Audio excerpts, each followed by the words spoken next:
तो फिर इस एग्जांपल में आपके पास ये नल हाइपोथेसिस और अल्टरनेटिव हाइपोथेसिस दोनों इस तरीके से लिखे जाएंगे। और अब अगर एच नॉट रिजेक्ट हो जाता है, if H not is rejected, that means you have von, यानी फिर कंपनी को जो है वो चेक करना पड़ेगा। ये अगर रिजेक्ट हो गया तो यानी फिर ये रिसर्च हाइपोथेसिस की सपोर्ट में जाएगा, और फिर आप ये इन्फ्लुएंस कर सकते हैं कि भाई अपनी कंपनी के अंदर आप ठीक करें चीज़ों को कि ये अंडर फिलिंग हो रही है। ओके, यहाँ पर एक इम्पॉर्टेंट पॉइंट ये भी मेंशन करता चाहूँ कि जो भी मैन्युफैक्चर्स प्रोडक्ट की इंफॉर्मेशन है उसको आप दी मैन्युफैक्चर्स इंफॉर्मेशन, और जिसको आप कह सकते हैं कि label on products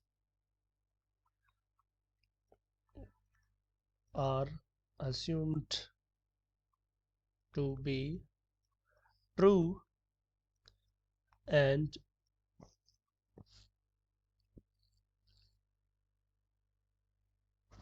stated as null hypothesis।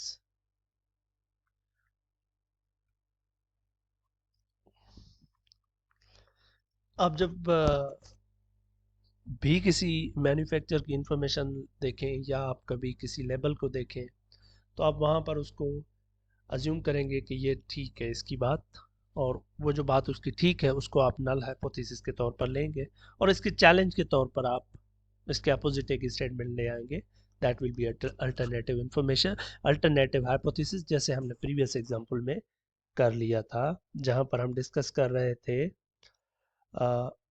Fluid वाला जो लेबल था। इसके बाद the conclusion that information is incorrect can be made if null hypothesis is rejected। Conclusion जो है वो आप अगर जब आप चैलेंज कर बैठे हैं तो आप चैलेंज करने का मतलब ये है कि आप ये शो करना चाह रहे हैं कि ये जो लेबल है या जो ये इंफॉर्मेशन है ये इनकरेक्ट है। तो इफ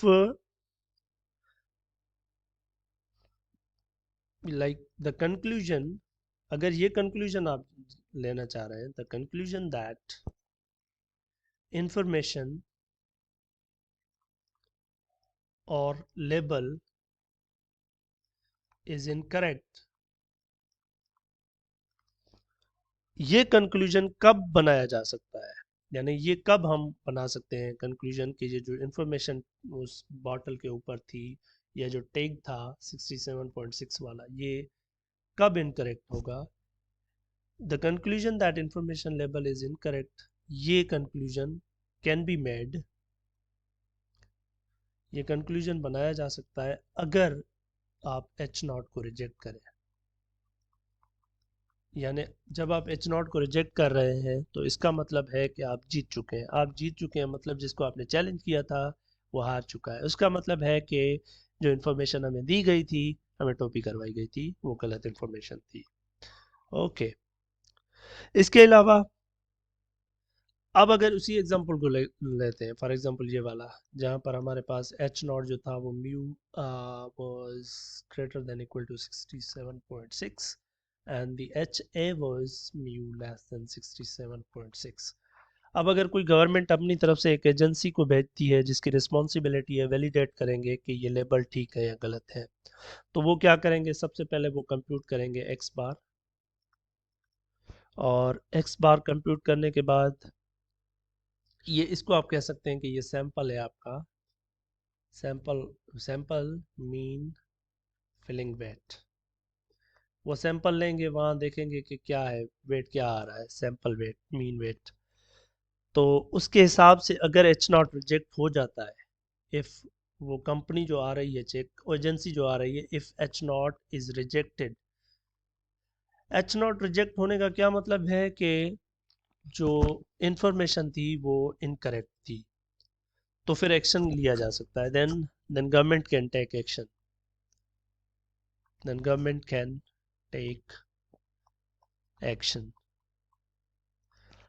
और अगर H not is not rejected, अगर एच नॉट रिजेक्ट नहीं होता, then no action will be taken.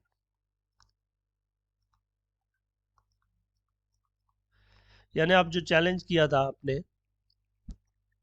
कि भाई आपकी इंफॉर्मेशन गलत है, उसके बुनियाद पर एक नल हाइपोथेसिस आया था, और अगर नल हाइपोथेसिस रिजेक्ट नहीं हो पाता तो फिर आप कोई एक्शन नहीं ले सकते। अब आ जाते हैं इसी सेम प्रॉब्लम को अगर हम मैन्युफैक्चरर के पॉइंट ऑफ व्यू से देखें, same problem but from the manufacturers point of view.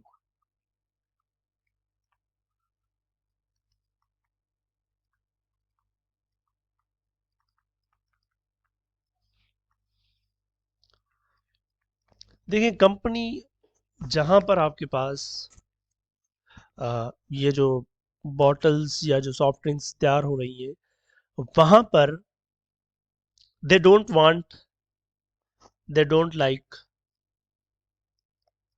Under filling.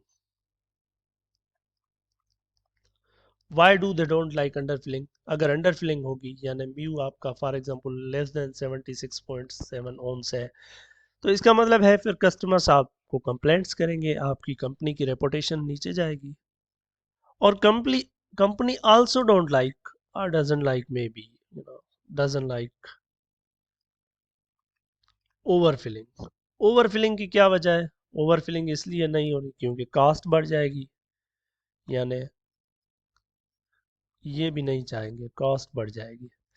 तो इसलिए कंपनी जो है उसको ये फेवर करेगा कि उनका जो लेबल है या जो जो उनकी फिलिंग है वो एक्यूरेट होनी चाहिए, यानी म्यू शुड बी 76.6 होना चाहिए, ना उससे कम जाना चाहिए ना उससे ज़्यादा जाना चाहिए।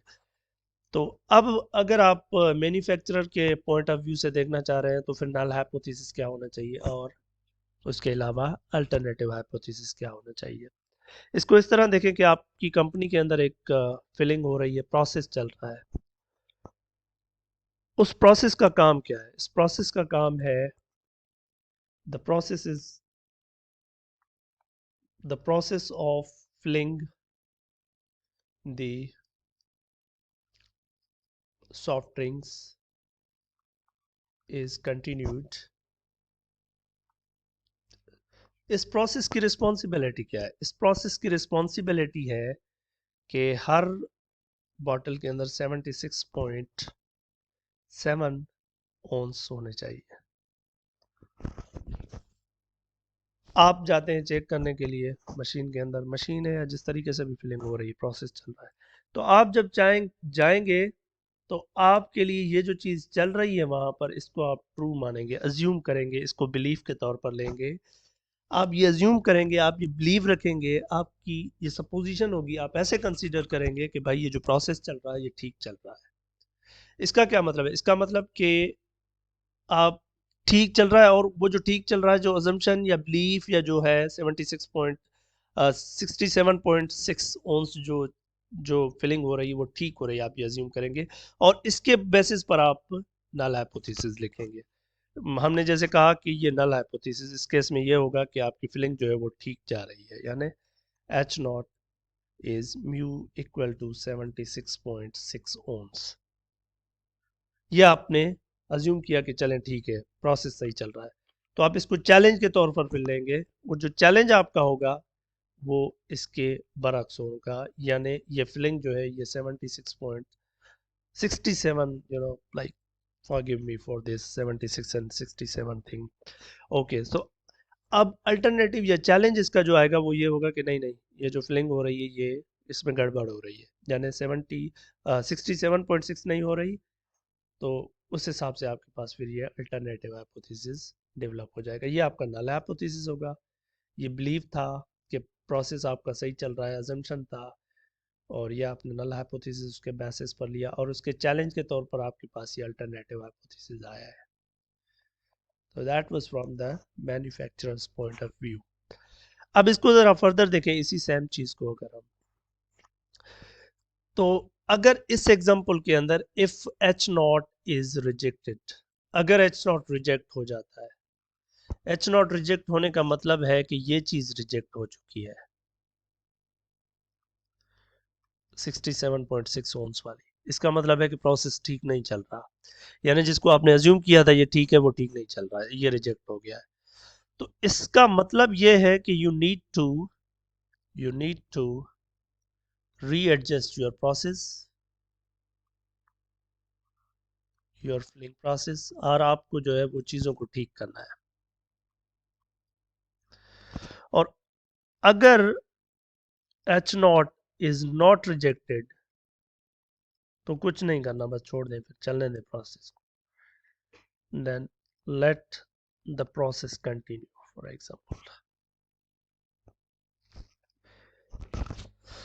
and the process will be going on continue. So अब इनको समराइज करते हैं। ये जो हमारे पास समरी है, हमारे पास जो फॉर्म्स हैं इनकी, forms of null and alternative hypothesis.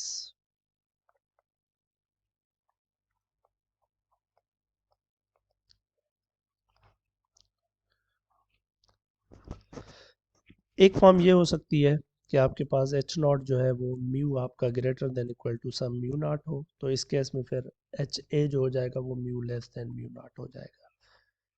या दूसरी फॉर्म आपके पास ये हो सकती है कि एच नॉट आपका म्यू जो है वो less than equal to mu not, और एच ए जो होगा वो आपका म्यू नॉट से ऊपर जाएगा। और तीसरी फॉर्म इसकी ये हो सकती है कि एच नॉट आपका म्यू और म्यू नॉट बराबर है। Let me use this, mu और म्यू नॉट बराबर है आपस में, और एच ए इस केस में क्या होगा कि म्यू और म्यू नॉट बराबर नहीं है आपस में। And these two tests are called one tailed test, and this one is called two-tailed test. Why is that so? We will discuss in the future. Okay, so let's discuss in the next video type 1 and type 2